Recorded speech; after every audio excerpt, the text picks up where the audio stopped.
mismo. Hemos trabajado en este sentido en varios colegios, muchos de los cuales ustedes están acá, tanto en Benavides como en Macri, como en Garín mismo, y elegimos un tema que fuimos notando que es un tema de bastante actualidad, que les está interesando mucho, que incluso nos fueron comentando compañeros de los colegios que lo están estudiando de un ángulo que nosotros muchas veces no acordamos. Por eso, para clarificar políticamente cuál es la posición que tiene el Partido Obrero respecto a quién fue, cuál es la lucha que desarrolló el Che Guevara, es que le pedimos al compañero Jorge Altamira que viniera a darnos una charla. Es un compañero, para los que no lo conocen, miembro del Comité Central del Partido Obrero, y le pedimos que viniera, bueno, justamente a debatir conjuntamente con nosotros este tema. Bien.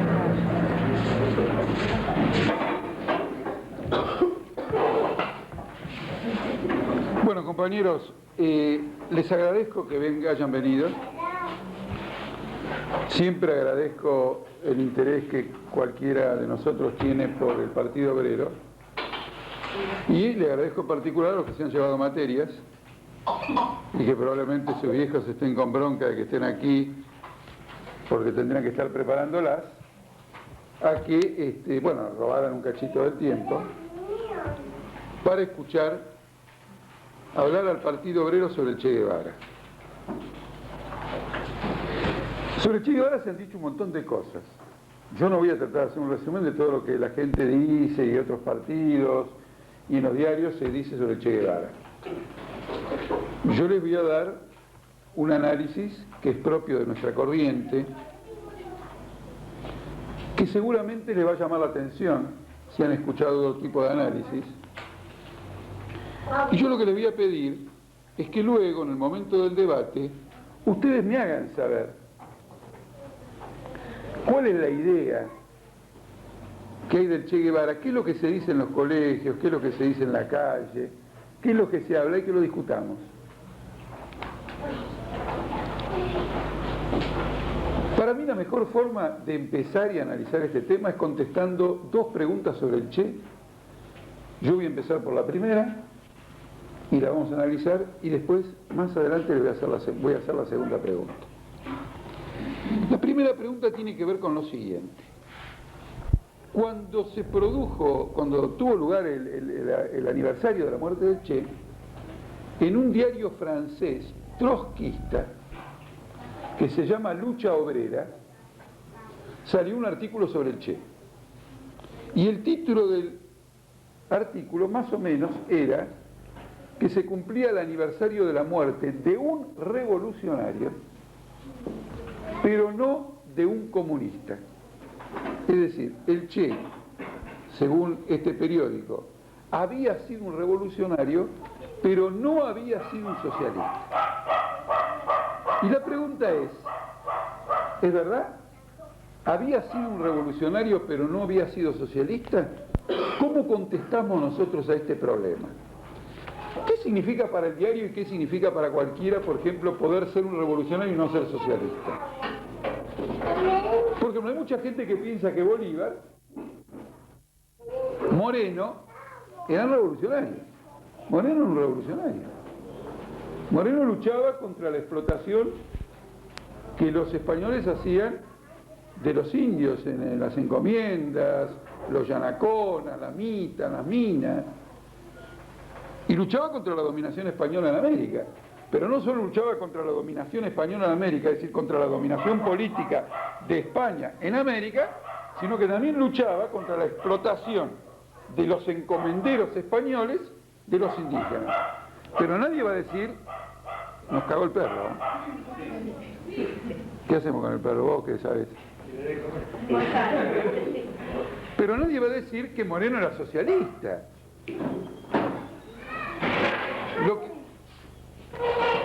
Nuestra accidentada charla. ¿No pasó nada? Bueno. Nadie puede decir que porque no Moreno era socialista. ¿Por qué? Porque lo que Moreno proponía como revolucionario era emancipar políticamente a América del dominio español y portugués y darle los derechos de la igualdad jurídica a los indios. Es decir, en realidad Moreno lo que quería era hacer en América la Revolución Francesa, donde todos los hombres fueran iguales, desde el punto de vista de la ley, desde el punto de vista del orden jurídico, desde el punto de vista de los derechos, y que las naciones fueran independientes. En aquella época, el que actuaba de esa manera era un revolucionario, pero nadie puede decir que era un socialista. ¿El Che Guevara sería como Moreno? La pregunta viene porque este diario, ¿qué dice? El Che Guevara es un revolucionario, ¿por qué? Primero porque luchó contra una dictadura, la dictadura de Batista en Cuba. En segundo lugar luchó contra el imperialismo yanqui. Entonces es incuestionable que era un revolucionario, dice el diario. Pero no era un socialista. ¿Por qué dice que no era un socialista? Porque esa lucha él no la desarrollaba apoyándose en la clase obrera. La clase obrera no era la vanguardia política de la lucha revolucionaria de Che Guevara. Y si no es la clase obrera la vanguardia política, la victoria de la revolución que pueda pretender el Che Guevara no conduce al gobierno de los obreros y no conduce al socialismo. El socialismo no es solo proclamar un ideal de igualdad, sino es luchar por un determinado objetivo histórico a través de la lucha de la clase obrera contra los capitalistas. Y según este diario, Che no hacía una cosa de este tipo. Y tampoco tenía como perspectiva la lucha por el gobierno mundial de los trabajadores, que es la condición para el socialismo. Es decir, que el Che era un revolucionario, saludos para el Che, pero no era un socialista. O en las palabras de ese diario, no era un comunista. La pregunta, ¿es así o no es así? Y a mí me pareció muy provocativa esta pregunta. Porque lo bueno para discutir de hombres como el Che, y de cualquiera, es plantearse polémicamente la vida del tipo. Porque eso de agarrar a un tipo que uno tiene una idea de que actuó en forma extraordinaria y decir que bueno, que extraordinario, que bárbaro, ya es contrarrevolucionario. Porque incluso los revolucionarios tenemos que analizarlo como revolucionarios, no como chupamedias. Nosotros no le podemos chupar la media ni a los revolucionarios. Si nosotros le chupamos la media a un revolucionario, ya no somos un revolucionario, somos un contrarrevolucionario. Y ya estamos violando la enseñanza que pudo haber dejado ese revolucionario. Porque si él era un revolucionario no le chupó la media a nadie. Nuestra actitud tiene que ser crítica, siempre. Siempre crítica. La palabra crítica está muy desprestigiada. Este tipo siempre criticando. Pero el concepto de crítica, ¿cuál es? El concepto de crítica es que si yo lo que existe, lo que está existiendo ahora, lo critico, es porque quiero que lo que exista dé un paso adelante, progrese. ¿Me explico o no? Nosotros tenemos este local y yo lo critico, ¿qué digo? Tenemos que abrir otro local. Tiene que tener más actividad, tiene que tener otra cosa. Si yo no lo critico y digo que está bien, soy un conservador. Entonces la aproximación ante los problemas tiene que ser crítica. Yo les contesto cuál va a ser la pregunta de nuestra charla. En la opinión mía, y voy a tratar de mostrárselo, el Che Guevara era un revolucionario y un socialista. Y el socialismo del Che Guevara tiene una importancia tan extraordinaria en la vida política que él lleva adelante, que el haber jugado ese papel en vida, hoy tiene una gran importancia para nosotros en la lucha que estamos librando en la actualidad. Cosa que mucha gente a veces no se da cuenta. ¿Qué cosa hizo de importante el Che? Que hoy, el hecho de que él la hizo, es muy importante para nosotros. Y si no lo hubiera hecho, hoy estaríamos, bueno, luchando, pero con desventaja. ¿Qué es el hecho formativo más profundo en la vida del Che?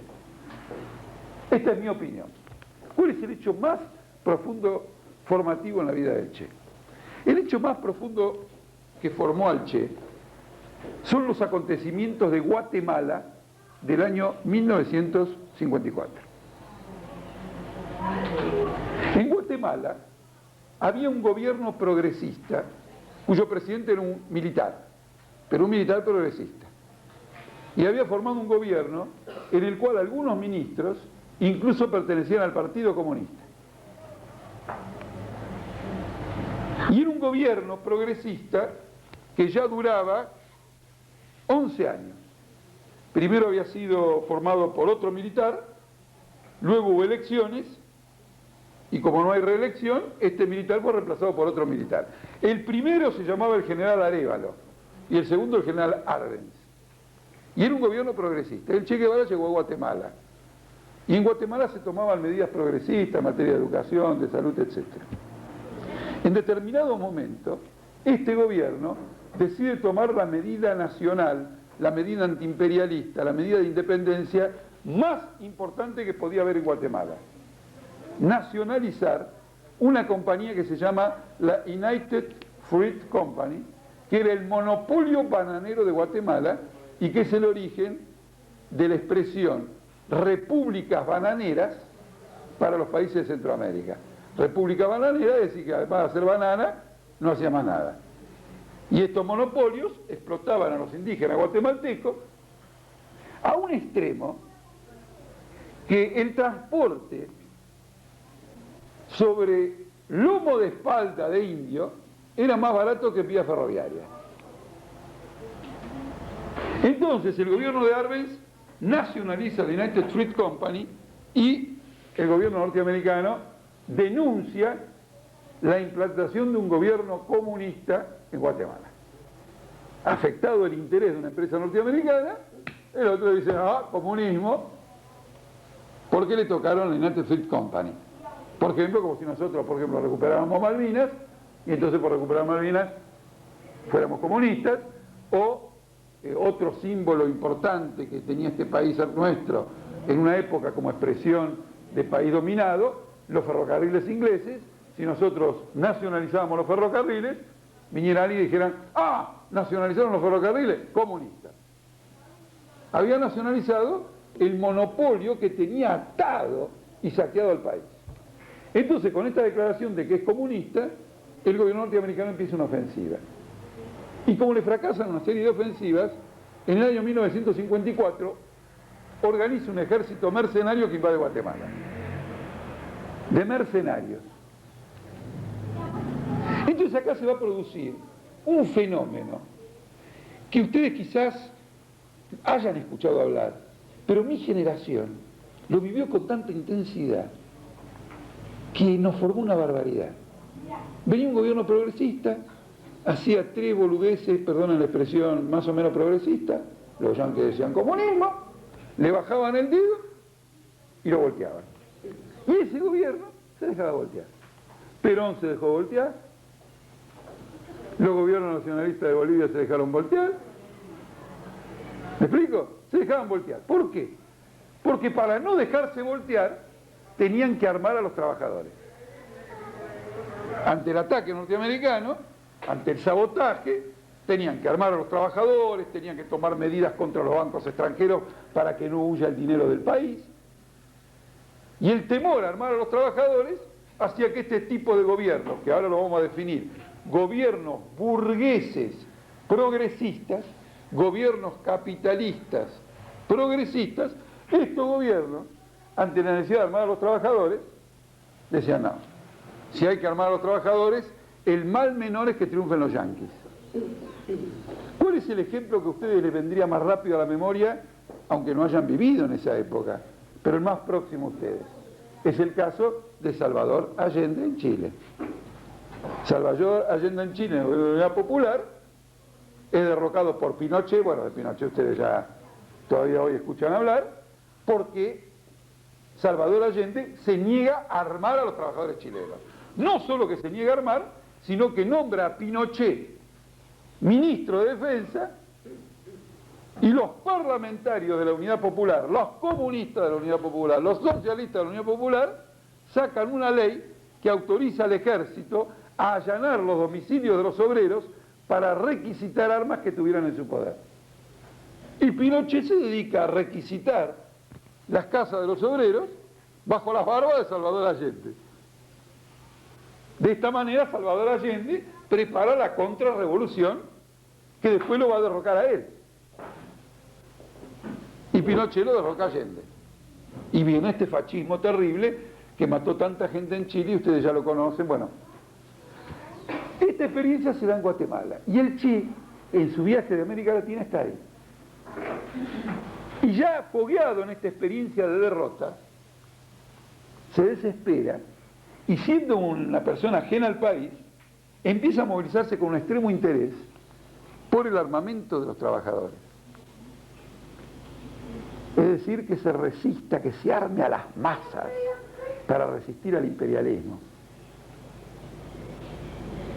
Este hecho, esta posición del Che Guevara en Guatemala, ya es la refutación del diario trotskista.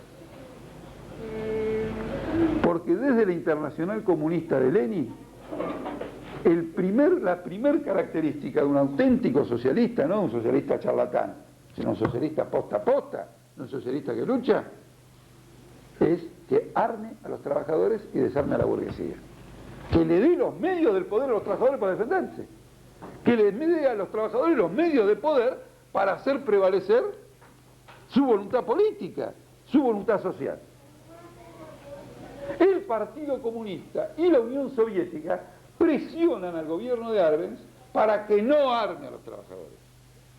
Y entre la Unión Soviética y el Partido Comunista entregan Guatemala a un fascismo que dura hasta el día de hoy.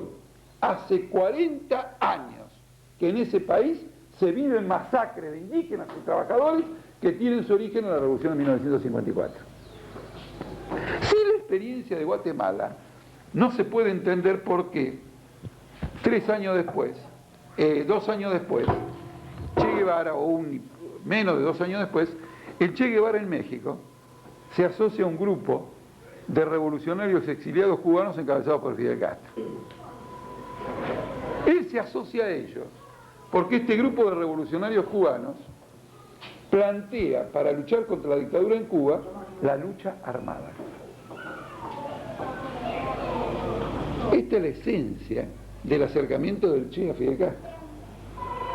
Y como el grupo castrista que se encuentra en México exiliado no es un grupo de individuos aislados del país, porque el movimiento de Fidel Castro, llamado Movimiento de Liberación 26 de Julio, es el ala izquierda del principal partido cubano, como si fuera el peronismo de Cuba, y ellos fueran a la izquierda de ese partido, con el cual acababan de romper los lazos de Fidel Castro con los militantes, con los activistas en Cuba era muy intensa. La organización del grupo cubano, el grupo castrista en Cuba era muy grande. Y entonces prepararon la lucha armada. Y esto se va a manifestar en el curso de la Revolución Cubana, en que a medida que el movimiento guerrillero va progresando, las propuestas de entregarle el poder mediante un acuerdo al Che Guevara y a Fidel Castro en el año 57, en el último año de la revolución, son muy insistentes. Y ellos la rechazan. Dicen, bueno, está bien, suban ustedes. ¿Por qué la rechazan? Porque la exigencia de Fidel Castro y del Che Guevara siempre es que hay que disolver el ejército y armar a los trabajadores. Es decir, que no acepta que le den el poder. Porque lógicamente el imperialismo decía, bueno, le damos el gobierno, pero como se mantiene el ejército, se mantiene la estructura del Estado, se mantiene esto, se mantiene el otro, los tenemos agarrados. Y ellos dicen no. Entonces primero rechazan un acuerdo con toda la burguesía que se reúne en Miami, en segundo lugar rechazan cualquier transferencia del poder que se haga sin disolver el ejército, y cuando finalmente triunfa la revolución porque Batista se va, Fidel Castro, en lugar de marchar a La Habana, en forma inmediata, podía haber tomado un avión y irse a La Habana, decide ir a La Habana desde el extremo oriente de la isla en auto lechero, parando en todas las esquinas. ¿Con qué finalidad? Con la finalidad que el tiempo que él demora en llegar a La Habana se desarrolle la huelga general. Él larga la consigna de huelga general a fines del año 58, en diciembre del 58, y entonces luego se toma 7 días en llegar a La Habana para que al momento de llegar a La Habana la huelga general hubiera arrasado con todas las estructuras del Estado capitalista o del Estado existente. Y el Che Guevara se hace cargo de la guarnición militar más importante del país y al llegar disuelve el ejército. Esto no es solo una posición revolucionaria. Esto es una posición revolucionaria que supera todo lo conocido en materia revolucionaria de movimientos pequeño burgueses, de movimientos burgueses. Es la lucha por el armamento de los trabajadores. Es cierto que, bueno, la revolución se establece y tanto el gobierno como Fidel Castro, como el Che Guevara, van a montar un nuevo aparato del Estado en el cual los trabajadores no van a tener un peso político decisivo. Después vamos a discutir este aspecto. Pero cuando en abril de 1961 se produce, ya no, como ocurrió en Guatemala, un ataque de mercenarios, sino directamente el apoyo directo del imperialismo yanqui a los anticastristas que invaden Cuba, el gobierno castrista con el Che Guevara arma a toda la nación. Y en el lapso de menos de una semana quedan armadas 2 millones de personas para combatir cuerpo a cuerpo cualquier intervención imperialista. Armar en la sociedad moderna, no en la sociedad de Moreno, donde había indios que trabajaban en la mita, donde en las ciudades no había obreros, donde todo era muy antiguo, en la sociedad moderna, donde domina la clase obrera, donde domina la gran industria, donde domina el gran comercio, armar a los que trabajan en esa industria, en ese comercio, es tomar la medida esencial para la victoria de una revolución de los trabajadores. De modo que afirmar que el Che Guevara no se inscribe en una orientación socialista no es acertado. Primer aspecto de la cuestión, armamento de los trabajadores. Segundo aspecto de la cuestión, el Che Guevara dentro de la Revolución Cubana es el que de entrada reclama medidas profundas de ataque a los capitalistas, que solo parcialmente son satisfechas. Porque Fidel Castro tenía una tendencia a contemporizar más con sectores capitalistas que se declaraban simpáticos con la revolución. Cuando estos sectores capitalistas que se declaran simpáticos con la revolución, poco a poco, al ver el volumen, la envergadura, la jerarquía que tiene la revolución, abandonan la revolución y empiezan a atacarla, el gobierno cubano, y en esto la expresión de la posición de siempre de Fidel Castro, nacionaliza todas las propiedades imperialistas en Cuba y unos meses después nacionaliza todas las propiedades capitalistas en Cuba. Es decir, procede a lo que se llama la expropiación de la burguesía. León Trotsky, en un libro que les recomiendo vivamente, que se llama La Revolución Traicionada, dice: la expropiación de la burguesía es el acto típico de una revolución socialista.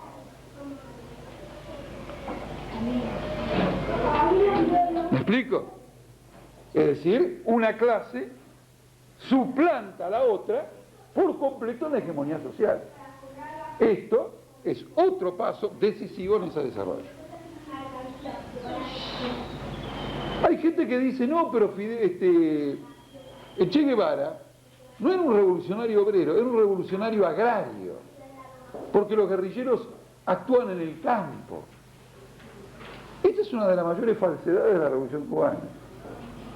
La presencia del núcleo revolucionario en el campo, o en la Sierra Maestra, o en el monte, es un problema político-militar. No tiene nada que ver con un levantamiento agrario. Ellos nunca impulsan un levantamiento agrario. Y si lo hubieran impulsado, hubiera sido ridículo.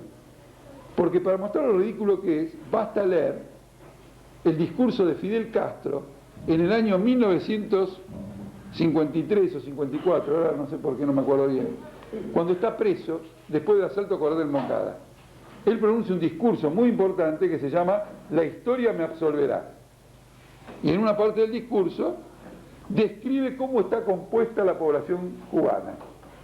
Y al describir la población cubana, el número que da de pequeños propietarios agrícolas es ridículamente bajo. La inmensa mayoría de la población, que él mismo describe al definir la sociedad cubana en el discurso La historia me absolverá, es abrumadoramente de trabajadores asalariados. Cuba era en cierta medida el país más capitalista de América Latina, por el nivel de concentración de la industria, por la poca presencia de pequeños propietarios, por la masa de trabajadores asalariados. De manera que en Cuba nunca hubiera podido prosperar un levantamiento agrario. Y no hubo un levantamiento agrario. Y quiero que ustedes lo tengan esto presente cuando después hablemos del Che en Bolivia, al que se le adjudica haber ido a Bolivia a producir un levantamiento agrario como en Cuba. Ni fue a Bolivia a hacer un levantamiento agrario, ni podía haberlo hecho como en Cuba, porque en Cuba no hubo ningún levantamiento agrario. ¿No es cierto? Para que ustedes se vayan ubicando. De manera que ese es otro mito. Protagoniza una revolución que tiene por eje la participación de los trabajadores, pero no la participación de los trabajadores como clase organizada. Eso es verdad, porque los partidos de izquierda, los partidos trabajadores, no están con la revolución, que es el caso del Partido Comunista, que no apoya la guerrilla. Lamentablemente los trabajadores intervienen en la revolución cubana en forma individual, a través de un movimiento que no tiene su origen en los trabajadores, pero que llega al poder apoyándose a los trabajadores, armando a los trabajadores, etc., y que luego consolida el poder confiscando a los capitalistas. Miren ustedes esto. El Che está en Guatemala y delante de sus narices ve cómo se entrega un régimen progresista sin pelear. Va a Cuba, invaden los yanquis, arman a 2 millones de cubanos, y en la Bahía de los Cochinos o en Playa Girón, derrotan a los yanquis con las armas en la mano. Es lo contrario de Guatemala. 5 años después, el Che Guevara realiza su programa que no había podido realizar en Guatemala. Bueno, en Guatemala estaba como un individuo, ojo, no es que tuviera condiciones de realizar su programa. Pero aquello que vio políticamente, fruto de una larga experiencia latinoamericana, como salida para América Latina, es lo que concreta en Cuba. Por eso Cuba es la primera revolución socialista de América. Es la que le hace hablar castellano o español, como ustedes prefieran, a las masas explotadas de América Latina, les hace hablar el lenguaje del marxismo. El programa de los marxistas se corporiza en español. Hasta ese momento era alemán y ruso. Marx, Lenin. Hasta cierto punto chino, pero en español no. Naturaliza el marxismo y la revolución socialista en América Latina. Entonces no se puede afirmar que no hubiera sido de esta manera. Y ahora, dando un salto general en la historia, un salto, nos saltamos toda la vida del Che hasta el final, él deja un documento que es su último documento antes de morir. Aquel documento que es conocido por la frase hay que crear 2, 3, varios Vietnam. Y en ese documento él hace una afirmación que es el legado político de Che Guevara y que no lo puede destruir nadie. Y que ahora que vemos a los Chacho Álvarez, a Fernández Meijide, al Partido Comunista, hablar de democracia con justicia social, que vemos una serie de macaneos verbales en todo esto, el Che Guevara, el último documento antes de morir, dice: la revolución en América Latina será socialista o será una caricatura de revolución. Es decir, si la revolución no lleva a los obreros al poder, no acaba con la dominación de los capitalistas y no inaugura un régimen de planificación que atienda a las necesidades sociales, no hay ninguna clase de revolución. Hay contrarrevolución, caricatura de revolución. Guatemala de 1954. Hay un hilo de conductor. Para que la revolución triunfe tiene que ser socialista. Si no es socialista, no triunfa ninguna clase de revolución. Cuando ustedes ven Izquierda Unida que dicen que queremos democracia con justicia social, es decir, que no quieren el socialismo, si el Che Guevara estuviera vivo, diría: proponen una caricatura de revolución.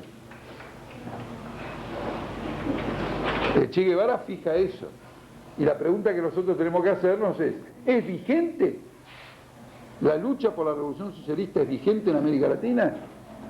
La vigencia del Che Guevara significa afirmar la vigencia de la revolución socialista en América Latina.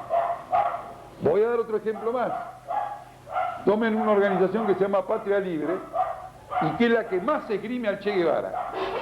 La que la lleva en las camisetas, la que lleva aquí, la lleva allá y todo lo demás. Patria Libre no es una organización social.